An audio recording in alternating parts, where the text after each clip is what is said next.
boa tarde a todos. Às 14 horas do dia 11 de março de 2019, declaro aberta a sessão do Tribunal Regional Eleitoral do Rio Grande do Norte. Questiono da Corte com relação à ata da sessão anterior. Alguma observação?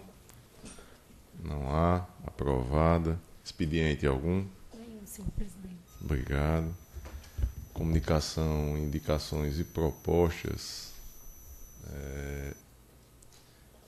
Somente a questão do sistema que está aí com a adaptação nesta semana e tem qualquer dificuldade, tem um técnico aqui, Osmar, que está aí à disposição para dar o suporte.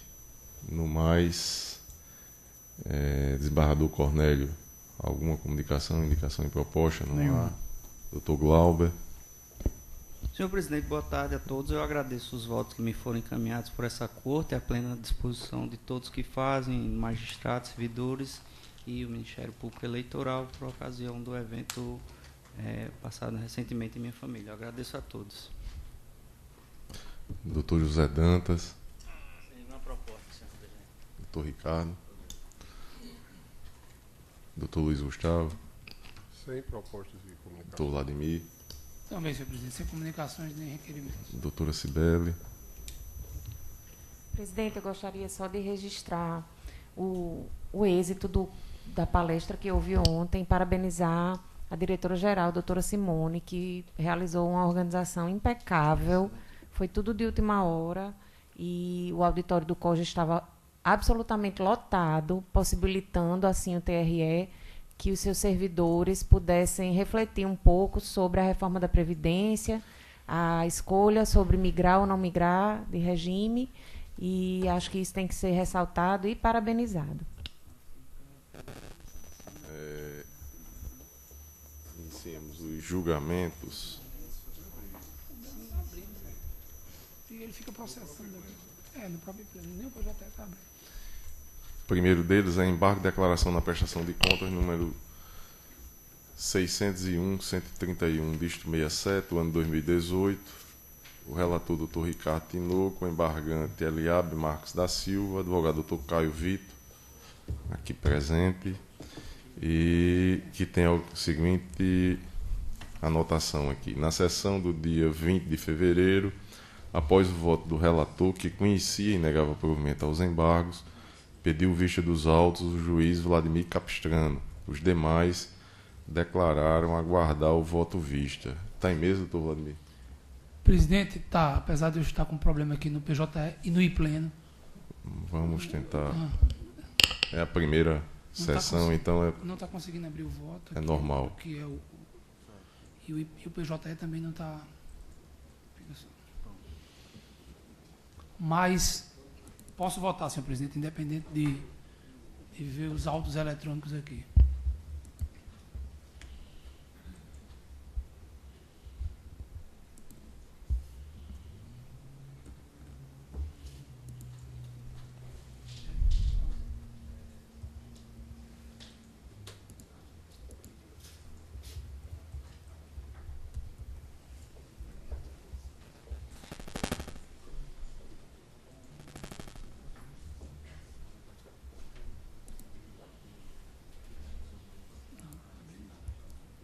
Aqui eu estou visualizando.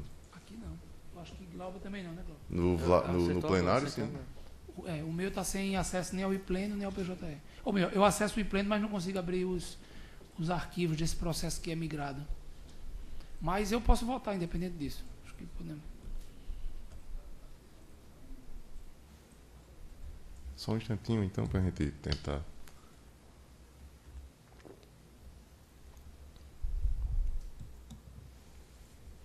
Ou vamos passar para o seguinte, então, e aí já o suporte vai... Me parece que esse é o único que tem que envolve os dois sistemas.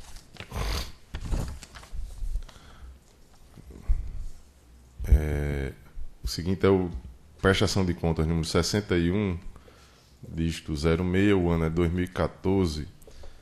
O relator, doutor Vladimir Capistrano, requerente, Diretório Regional do Partido do Movimento Democrático Brasileiro, advogado doutor Afonso Adolfo, e que tenha anotado a seguinte registro aqui. Na sessão do dia 21 de fevereiro, o tribunal, por maioria de votos, acolheu a preliminar de preclusão relativa à juntada de documentos pela agremiação partidária posterior ao parecer técnico, vencidos o relator, o juiz Gustavo Smith e o desembargador Gilson Barbosa. Após o julgamento do processo foi suspenso, restando pendente o julgamento do mérito. Está em mesa, doutor Vladimir? Senhor presidente, não, esse processo eu vou trazer na sessão de amanhã. Na de amanhã, perfeito. Então vamos ao seguinte. Prestação de contas número 73, dígito 49, o ano 2016. O relator, Dr. Luiz Gustavo Alves Smith, requerente, diretório estadual do PSL, o advogado doutora Sheide Dandara Monteiro de Melo Costa. E está em mesa, doutor Luiz Gustavo? Está em mesa, senhor presidente. Vossa Excelência tem a palavra. O processo já identificado por Vossa Excelência é prestação de contas do Diretório Estadual do Partido Social Liberal, PSL, relativo ao exercício 2002. A Seção de Análise de Contas Eleitorais Partidárias, em seu primeiro parecer, opinou pela aprovação das contas desde que o partido suprisse a ausência de peças tidas por obrigatórias e, bem assim, assinaturas dos dirigentes que faltavam em algumas peças. A certidão da SACEP, as folhas 55, faz saber que o presidente e tesoureiro da agremiação ali compareceram e assinaram as peças cujas assinaturas eram faltantes. Em complemento, após o saneamento de uma das falhas, a SACEP juntou informação técnica de número 24/2018, onde sugeriu a aprovação com ressalva das contas, uma vez que, não obstante as assinaturas dos dirigentes terem sido colhidas, a agremiação não juntou peças obrigatórias até então ausentes nos autos. No entanto, o próprio órgão técnico relevou esse vício, por considerar tratar-se de prestação de contas declaratória de ausência de movimentação, não tendo havido repasse de recursos do fundo partidário no ano relativo à prestação, e ainda, segundo a informação, que as peças faltantes em nada acrescentariam, sendo inócua a sua finalidade nestes autos. Com vista dos autos, a Procuradoria Regional Eleitoral opinou pela desaprovação das contas, por considerar que a inobservância do prazo de apresentação acabou comprometendo o exame da regularidade das contas. Intimada a apresentar defesa, o partido requerente juntou documentos. Em nova manifestação, a SACEP considerou os documentos apresentados e reiterou o parecer anterior pela aprovação das contas, salientando que eventuais peças ainda faltantes, abro aspas, nada acrescentaria de informações a serem examinadas por essa unidade técnica, razão pela qual, salvo melhor juízo, entende-se que restou sanada a irregularidade detectada anteriormente, fecha aspas. Novamente instada a se pronunciar, a PRE reiterou o parecer pela desaprovação e é o que importa relatar. Em discussão, aprovado o relatório, como vota Vossa Excelência? Senhor presidente, passando ao voto, verifica-se que a prestação de contas foi apresentada, obviamente, fora do prazo legalmente fixado, que o partido somente veio a prestar as contas, que são do exercício financeiro de 2002, somente no ano de 2016, mas eu sigo no sentido de que, conforme a pacificada jurisprudência desta Justiça, a intempestividade na entrega da prestação de contas não tem o condão de maculá-las a ponto de conduzir a sua desaprovação, mas somente registrar ressalva na sua aprovação. E, nesse sentido, eu cito um precedente de minha relatoria, que não é isolado, são vários. A extemporaneidade na apresentação das contas, invocada pela Procuradoria Regional Eleitoral em sua manifestação, de fato, reclama uma valoração desfavorável, que deve ser, no entanto, sopesada de forma razoável e proporcional, revelando-se incapaz de, no caso concreto, macular a prestação como um todo e conduzir a sua desaprovação. Noutra perspectiva, em relação à ausência de peças obrigatórias, Essa obrigatoriedade está descrita no artigo 1º da Orientação Técnica número 2, a CEPA/2015, que dispõe acerca das peças obrigatórias para a formalização da prestação, regulamentando o artigo 14 da Resolução 21.841, sob o prisma material da presente prestação de contas. No entanto, foi o próprio órgão técnico que mitigou a ausência dessas peças no concreto, por considerar que se trata de prestação de contas declaratória de ausência de movimentação, sem indícios de movimentação financeira e sem repasses do fundo partidário recebidos da direção nacional naquele exercício 2002, como faz saber a informação proveniente do egrégio TSE. Importa ainda mencionar que a SACEP informou em seus pareceres que a apresentação das peças não traria qualquer informação útil à análise das contas, razão pela qual considerou sanada esta falha. E eu digo que, em que pese o zelo da douta Procuradoria Regional, ao opinar pela desaprovação, o parquet reconhece se tratar de vício de menor relevância, na medida em que considera comprometida a regularidade das contas, mesmo que em menor medida. Eu menciono um trecho do parecer.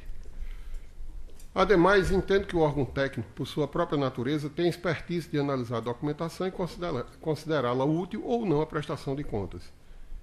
Não obstante a ausência de peças, mas com base nesses fundamentos que eu já venho defendendo ao longo do voto, e aí eu cito o artigo 27, inciso 2 da resolução de regência, para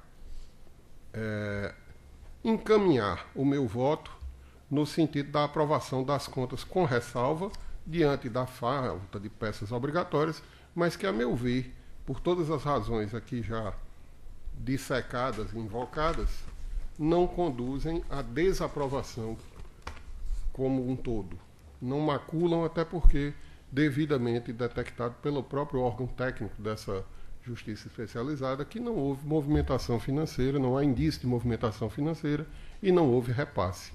Então é apenas uma declaratória que eu acho que não, eu encaminho meu voto no sentido de não maculá-la com a desaprovação. E é como eu voto, senhor presidente. Doutor Vladimir Capistrano. Acompanho o relator, senhor presidente. Desembargador Cornélio Alves. Eu também acompanho. Doutor Francisco Glauber. Senhor presidente, eu estou observando aqui, inclusive, à luz do precedente que foi invocado no parecer ministerial, parece-me que a Corte decidiu na mesma situação de forma diversa. Eu ia indagar isso do eminente relator. Era um processo do relator, o doutor Vladimir Capistrano, onde a fundamentação era no sentido de que a ausência da apresentação de documentos obrigatórios ensejaria a reprovação das contas. Estou retornando hoje, estou um pouco destreinado, mas me parece que foi justamente isso. Assim, eu confesso que não vi o precedente específico da Procuradoria. O Processo de Contas 12.227 de maio de 2018. Mas o que tem sido a jurisprudência da Corte é no sentido de que a ausência de peças obrigatórias, ela impõe a desaprovação das contas, em algum caso até a declaração como não prestadas, é até o mais comum do que a própria desaprovação. No entanto, nesse caso específico, e foi disso que eu me valei para acompanhar o voto do relator, é que como não houve movimentação financeira, e isso está comprovado nos autos, e também a distância, e eu estou falando aqui em tempo, apesar de eu estar usando o termo distância, entre a data das contas e o data da apresentação, equipara esse processo quase a um processo de regularização de contas não prestadas. Ou seja, e tem a afirmação do órgão técnico de que esses documentos em nada acrescentariam a análise do... Se Vossa Excelência me permite, era isso que eu ia ponderar. O próprio órgão técnico, ele chega a essa conclusão e diz que, mesmo apresentados, em nada eles acrescentariam a análise desse caso em concreto. Porque foi possível a ele, o órgão técnico, detectar que nem houve, não há indícios de movimentação financeira naquele ano e, sobretudo, resta comprovado que não houve repasse de recursos do fundo. E como eu disse, a não apresentação de peças obrigatórias tem tido o condão de declará-las como não prestadas. O que, se fosse o caso deste processo, o relator tivesse conduzido o voto nesse sentido, nós julgássemos no sentido de declará-las como não prestadas, e assim fosse feito, no dia seguinte bastaria ao partido juntar estes mesmos documentos com o fundamento de que estaria regularizando a situação, ali com base no artigo 59, se não me falha a memória, e nós sanearíamos a situação, ou seja, o efeito prático, inclusive, seria o mesmo. Então, por essas circunstâncias desse caso, e sobretudo em razão desses dois aspectos, o imenso lapso entre a data das contas e a data da prestação e a afirmação expressa do órgão técnico de que aqueles documentos, se apresentados, não teriam nenhuma interferência na análise que se fez das contas. Foram esses os principais fundamentos que me fizeram acompanhar a conclusão do relator e não apontar a não prestação das contas. Eu observo, e o relator apreciou, de todos os documentos, evidentemente, na verdade está se tentando regularizar uma situação, né? Na essência é isso. E teve um documento que me chamou a atenção, que é a ausência dos extratos bancários. E a premissa que me parece, que eu estou em dúvida, sinceramente, é como se analisou a regularidade desse período sem que os extratos bancários tenham sido apresentados. Essa é uma dúvida que me assalta e que, sem maiores delongas, senhor presidente, eu peço venha ao relator, vou pedir vista para apreciar melhor esses autos. Os demais aguardam o voto vista. Então, após o voto do relator, aprovando com ressalvas, não é isso, doutor Luiz Gustavo? Acompanhado pelo doutor Vladimir Capistrano, pelo desembargador Cornélio Alves, pediu vista dos autos o doutor Francisco Glauber. Os demais disseram aguardar o voto vista. Esse é físico, né, doutor Luiz Gustavo? Tá. É físico. Agora sim, vamos ao julgamento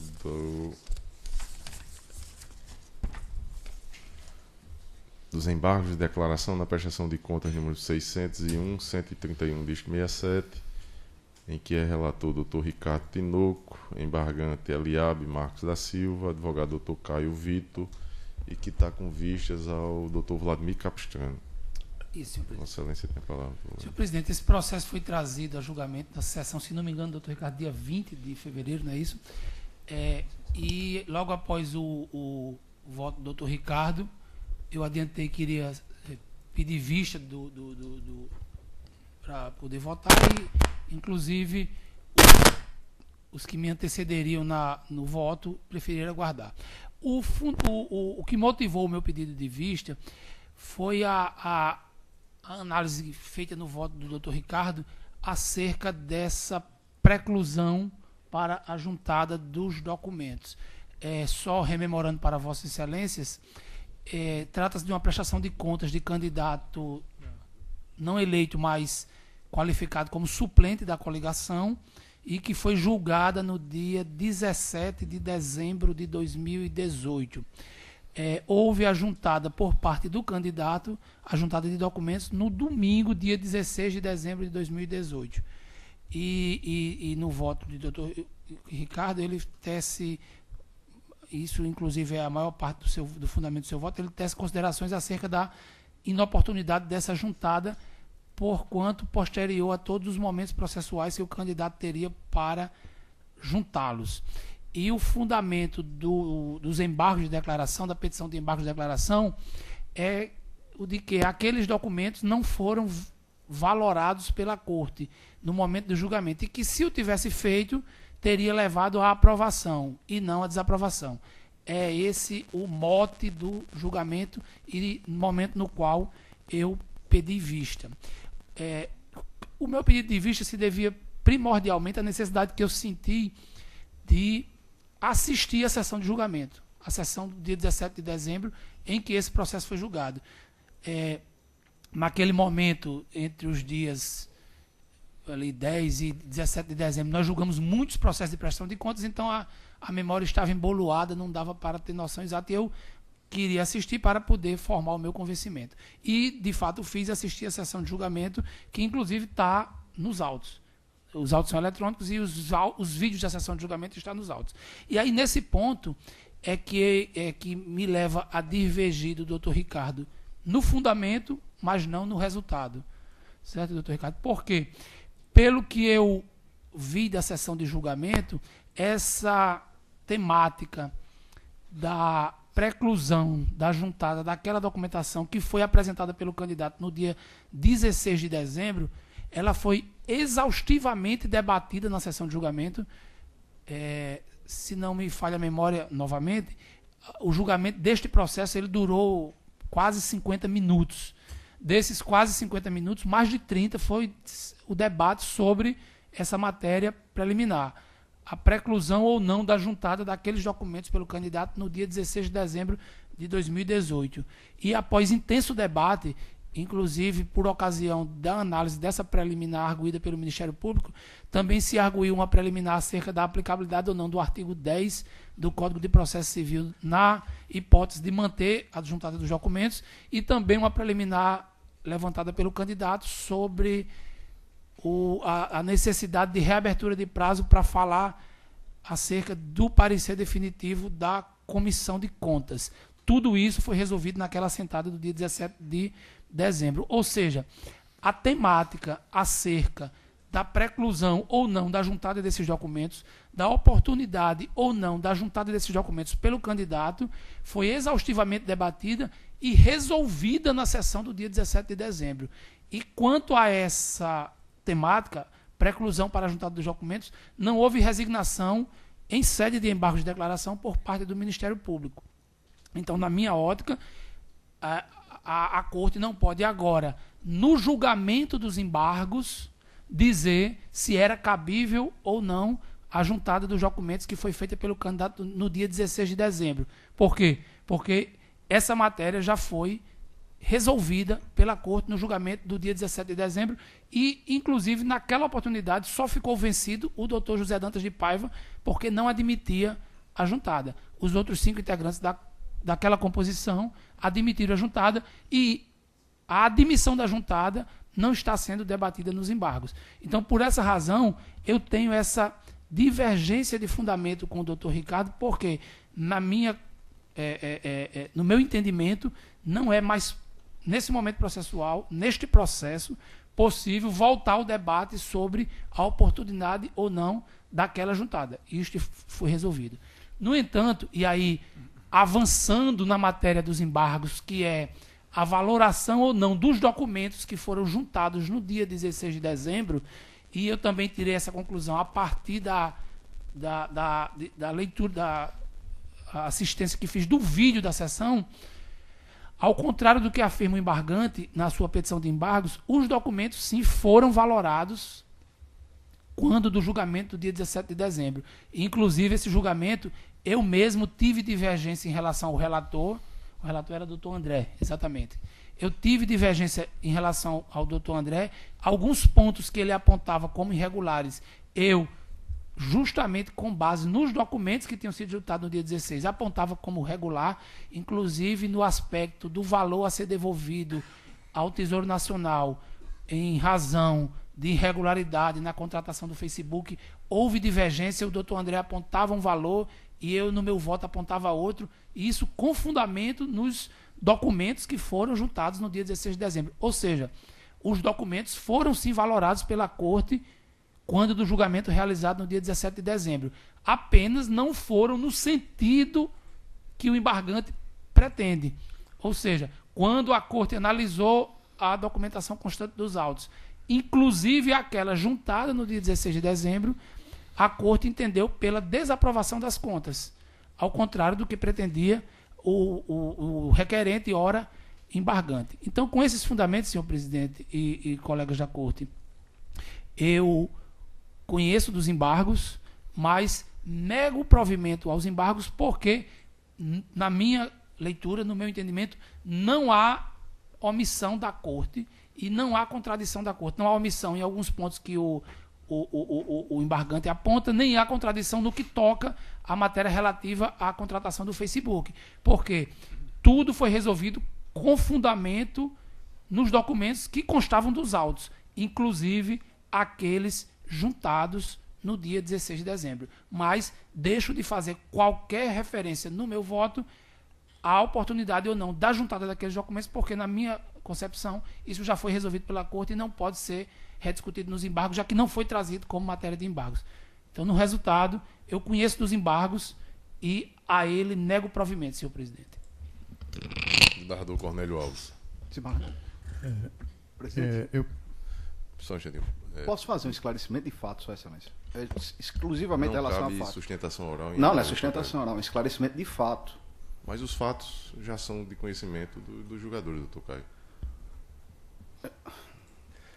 Desembargador Cornélio Alves, como vota Vossa Excelência? Eu, pelo que entendi aqui, doutor Ricardo, quis só fazer um registro do posicionamento dele Sim, pode em não. relação Pode, Sim. possível.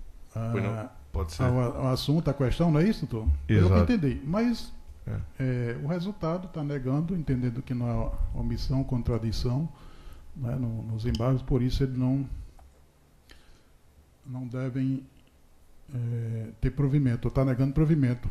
E o que me Perfeito. interessa é o resultado, eu vou também acompanhar o relator, embora que tenha um entendimento divergente, como eu acho que votei lá nesse processo também, e o meu posicionamento foi contrário ao que Vossa Excelência coloca aqui no corpo do voto, né? Mas eu acho que quis só fazer um registro, né? Isso. Então eu acompanho o relator. Eu gostaria só de fazer um esclarecimento, senhor presidente, até pela oportunidade que me é dada com a boa fundamentação trazida pelo doutor Vladimir, no que diz respeito à sustentação que fiz no voto quanto ao efeito preclusivo. Na verdade, do arrazoado trazido pelo recorrente, ele afirma que a documentação não teria sido analisada pela Corte e, portanto, foi exatamente isso que o motivou a se insurgir contra a decisão e, portanto, embargar. E, na verdade, o voto que eu trouxe, ele faz uso de dois fundamentos. Na verdade, não é um fundamento só. Eu uso de uma fundamentação alternativa. Primeiramente, eu digo que está precluso, sim. Eu entendo que juntar uma documentação num dia de domingo, na véspera da sessão que vai ser, na qual está pautada a análise das contas, isso, além de promover um tumulto do ponto de vista da própria permissividade para que o órgão julgador tenha conhecimento a fundo daquela documentação para fins de formar um juízo de valor, seja favorável, seja contra a pretensão contida na prestação, me parece que isso de fato tem que ser bem sopesado pelo tribunal. Então, quando ele afirma que a documentação não foi analisada, eu entendo que ela não foi nem poderia ser, isso como primeiro fundamento, reitero, porque eu entendo que em situação que tal, o efeito preclusivo é patente. Ainda que eu tenha uma posição de relativizar a preclusão, como foi bem colocado aqui, em situações excepcionalíssimas, quando, por exemplo, e aí eu me recordo bem de uma ponderação feita pelo Dr. Almiro, em substituição do Dr. Glauber, quando é o próprio órgão de contas, a própria análise feita pelo órgão que detecta, ou melhor, que gera algum tipo de dificuldade na análise das contas e, portanto, a documentação vem sanar um erro cometido na própria análise feita pelo órgão, uma omissão eventualmente cometida por ele. Em situações assim, me parece que o interesse de buscar a verdade deve preponderar enquanto princípio sobre o princípio da preclusão. A gente sabe que na aplicação principiológica os princípios eles devem sempre ser interpretados harmonicamente. Eles não seguem a lógica do tudo ou nada, como se faz em relação à norma jurídica escrita, à lei, à regra escrita, né? Então, evidentemente que em situações assim, por que não permitir a juntada, digamos, extemporânea? Mas isso não pode ser levado à regra. Isso não pode ser elevado a uma situação que fuja exatamente do que seria a excepcionalidade. Portanto, para mim, doutor Vladimir, só deixando claro, a preclusão houve desde o momento e na minha interpretação, o tribunal não deveria ter apreciado a documentação. Para mim, a ausência do cuidado, do sentido cooperativo que deve se exigir no processo, não só no processo civil, mas no processo eleitoral também, no sentido de fazer a juntada a tempo e modo dos documentos, é regra.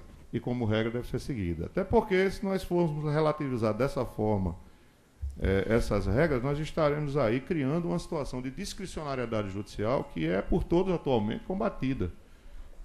Inclusive sendo nominada de ativismo, de interpretação excessiva ou ativista, o que de fato não nos é interessante enquanto órgão de jurisdição. Então, reiterando que meu fundamento primevo, foi de acatar o efeito preclusivo. Agora, óbvio, examinando as razões recursais, eu teria que dizer que, se na hipótese do tribunal entender que precisaríamos analisar o mérito do recurso, aí o entendimento é exatamente esse que converge com o de Vossa Excelência.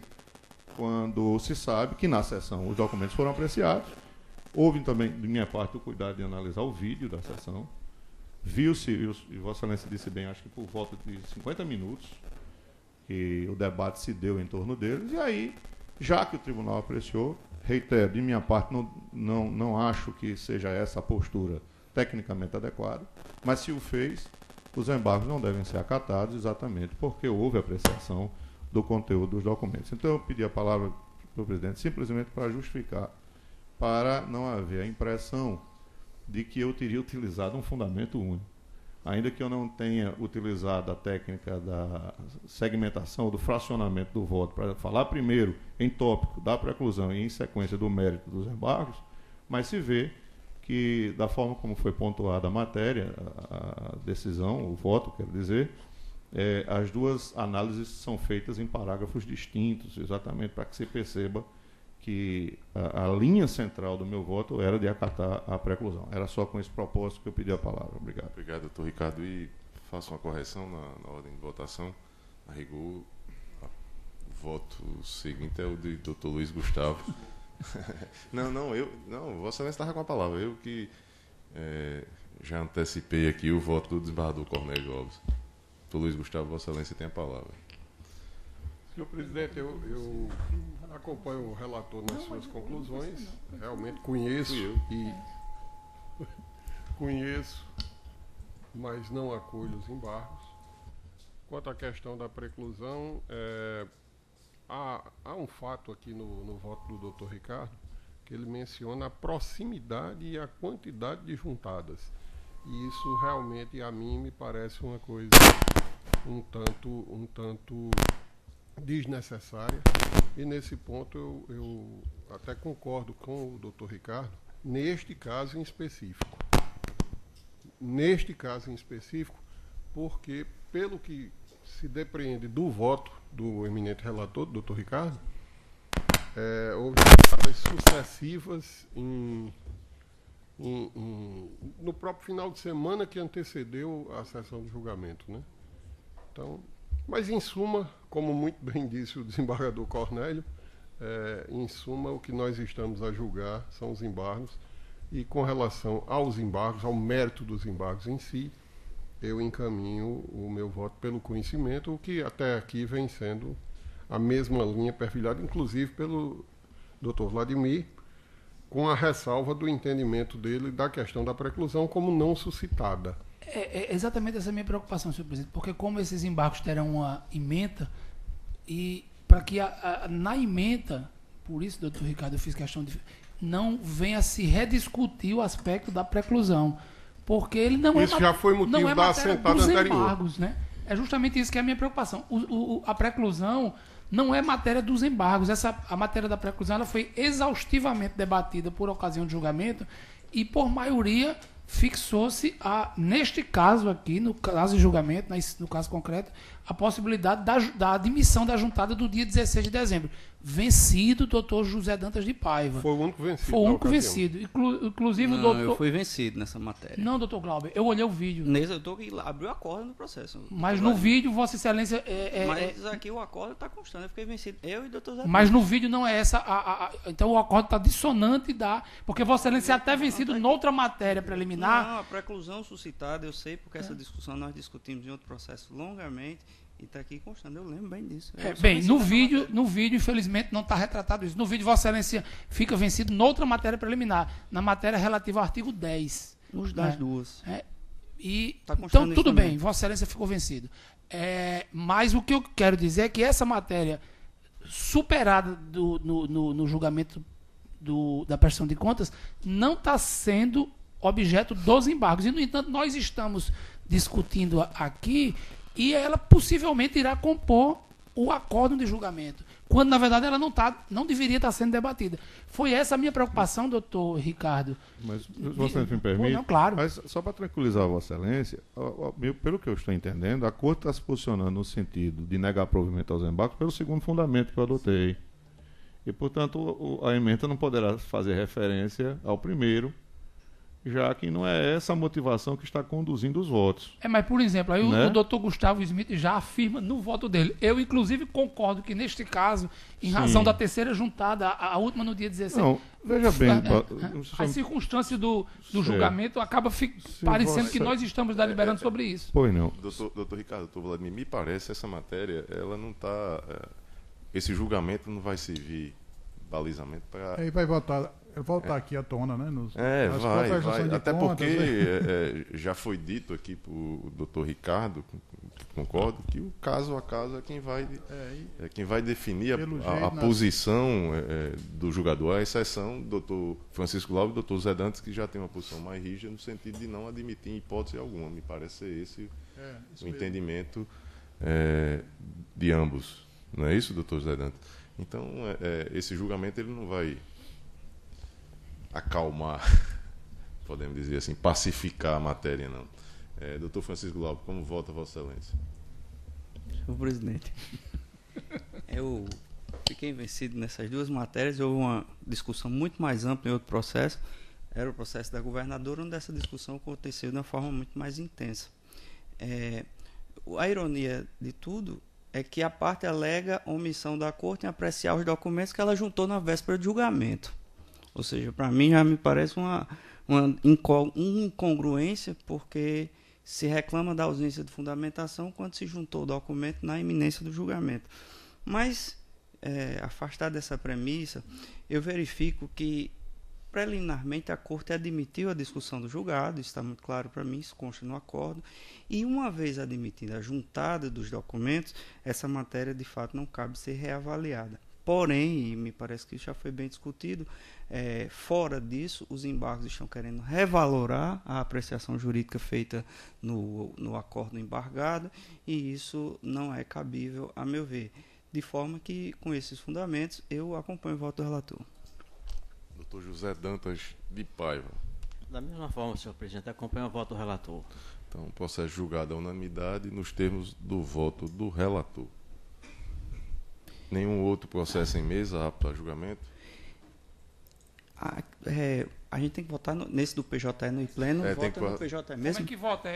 Precisa votar no PJE com esse pleno novo? Isso. Não é pleno novo. Isso aqui é somente uma tentativa de permitir que o advogado ele possa acompanhar os julgamentos da sua residência, não é isso? E aí o suporte aqui, eu peço, tem que votar no PJE mesmo. Ou não, então nem precisa, estou falando, eles mesmos lá já fazem exatamente isso. Então Já fazem isso lá. Porque eles fazem isso no IPleno e o IPleno exporta para o PJE. Exatamente, por isso foi a minha pergunta. Mas nenhum outro processo em mesa, na ordem administrativa, não temos nenhum, não é isso? Não temos nenhum e me passou despercebido aqui. É a nossa primeira sessão do mês de março e aquela prática da moção de congratulações aos aniversariantes. A lista é extensa, eu destaco aqui da relação. E neste mês certamente teremos festa. Dr. José Dantas de Paiva, dia 21 de março. Aí é uma festa que virá. Não acontecendo, temos uma outra possibilidade. Doutora Cibele Benevides, dia 27 de março. Então, a Corte... Estava na palestra ontem do colega dela, que é consultor financeiro, o Rob.